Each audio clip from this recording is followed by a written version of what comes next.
Iya, pemirsa masih di toko kita. Oke, kita di segmen kali ini kita pengen melihat kegiatan aktivitas santai dari Pak Joni sendiri, Pak Menteri sendiri. Pak Joni, oke, Pak Joni ini melihat fenomena sekarang milenial gitu ya, anak-anak yang menggunakan media sosial online ini sebagai media entertain. Nggak salah begitu ya. Oke, tapi bagaimana sih menggeser media online ini menjadi kebutuhan edukasi begitu ya, bukan hanya sekedar entertain.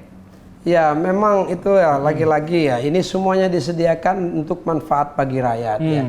Ada yang melalui entertainment, dia bisa menghasilkan manfaat ekonomi. Ada yang melalui edukasi. Sekarang yang dibutuhkan tuh kecerdasan kita. Pengguna lagi Pak ya, lagi-lagi kembali ya. ke pengguna, bagaimana menggunakan itu secara cerdas.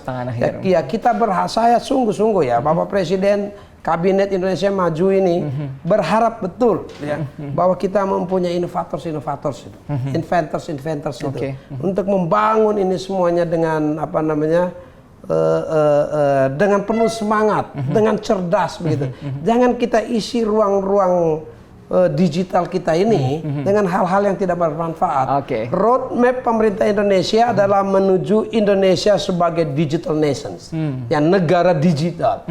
Sumber daya manusianya harus kita siapkan ke arah digital talent yang punya keahlian digital yang hebat-hebat, baik jumlahnya maupun kualitasnya. Karenanya ya, maka marilah kita gunakan media-media sosial kita, ya infrastruktur digital untuk manfaat bagi bangsa, bagi kita, baik dari sisi ekonominya, sisi pendidikannya, ya kehidupan religius, ya kehidupan sosial, persahabatan itu boleh ya ngobrol di sana untuk mempersingkat waktu dan jarak boleh. Tetapi ingin saya ingatkan ya, dulu kita butuh telepon dan media sosial ini untuk apa?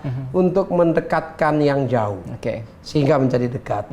Jangan sampai sekarang justru media sosial menjauhkan yang dekat. Kita duduk makan bersama-sama di restoran, masing-masing dengan dia punya perangkat handphonenya, lalu satu dengan lainnya tidak berkomunikasi, tapi berkomunikasi dengan pihak yang jauh.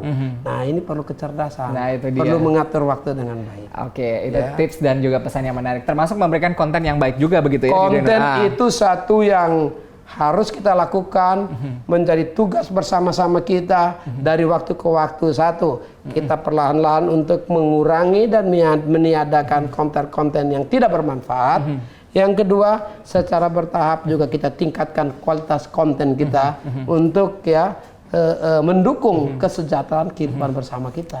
Menarik. Pemirsa, kalau kita lihat ini tampaknya Pak Joni langsung tancap gas nih ya di beberapa hari. Langsung tancap gas begitu. Tapi Pak Joni melihat tadi target-target, kemudian juga pengelolaannya dilakukan oleh Kemeninfo sendiri. Masyarakat tahu sebelumnya Pak Joni juga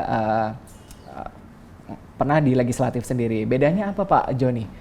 Kalau bicara mengenai legislatif dan eksekutif sekarang begitu ya. Kalau dulu kan kita bicara mengenai regulasi undang-undang begitu ya. Nah, sekarang di eksekutif. Nah, ini dia. Saya berada di 3 dunia. Ya. Dunia yang pertama dunia bisnis. Ya, lama saya di dunia bisnis. Lalu saya masuk di dunia regulator, menjadi anggota DPR, dan sekarang berpindah ke dunia eksekutif ya sebagai menteri.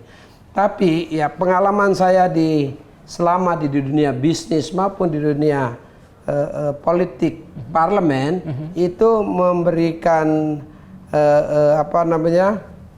justru menjadi faktor pelengkap ya, komplementatif bentuknya untuk saya dalam melaksanakan tugas ya. Kenapa? Saya cukup lama, 5 tahun saya di DPR ya, itu berada atau bekerja di Komisi 11.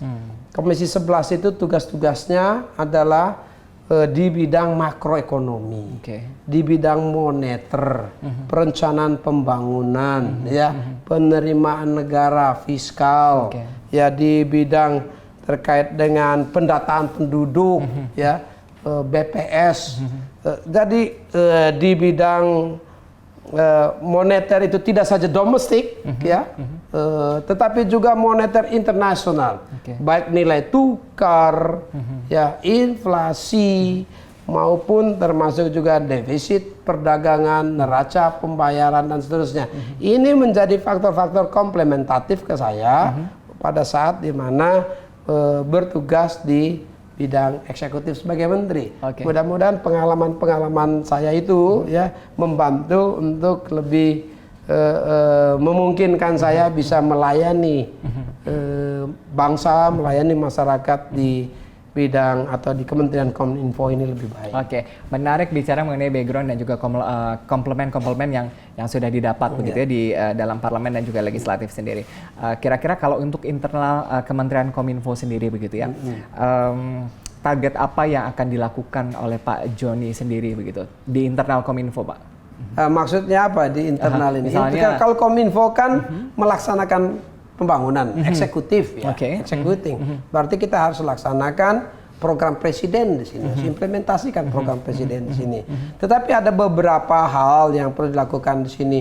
Pasti yang harus kita lihat itu bagaimana insentif terhadap karyawan, terhadap pegawai, ya. Harus kita lihat bagaimana lingkungan kerja ASN di sini, kesan secara umum ya. Bagaimana sampai saya mau nanya sama Mas Adam nih, pada saat datang ke Kementerian Kominfo tadi ada kesan nggak di sini teknologi dan informasi digital? Ada nggak kesan itu? Yang saya lihat begitu. Jujur. Iya, begitu masuk sih informatif banget, Pak. Nah, begitu ya. Begitu masuk kan ini kantor pemerintah, ya, dilihatnya. Nah, padahal ini kantor informatik, ya. Kantor teknologi digital. Nah, kita harus membangun satu environment di sini di mana nuansa digitalisasi itu ada. Dan nuansanya memang belum ada. Tapi kalau untuk SDM-nya tampaknya cukup informatif, Pak. Kalau SDM-nya di sini banyak ahli-ahli yang luar biasa. Saat pertama saya masuk ke sini, saya bertemu one on one, bertemu bersama-sama, saya mendengarkan, ya, dan saya diyakini di sini banyak sekali sumber daya yang hebat. Tugas saya adalah apa? Mendorong akselerasinya supaya kerja bersama di sini bisa berhasil dengan baik. Pak Jokowi memesan, ya, kita harus bekerja di dalam teamwork. Tidak saja lintas kementerian dan lembaga, tapi di dalam kementerian ini juga kita bekerja sebagai satu tim. Ya, keberhasilan Kominfo adalah keberhasilan bersama-sama. Kegagalan Kominfo, kegagalan menterinya. Tanggung jawab saya.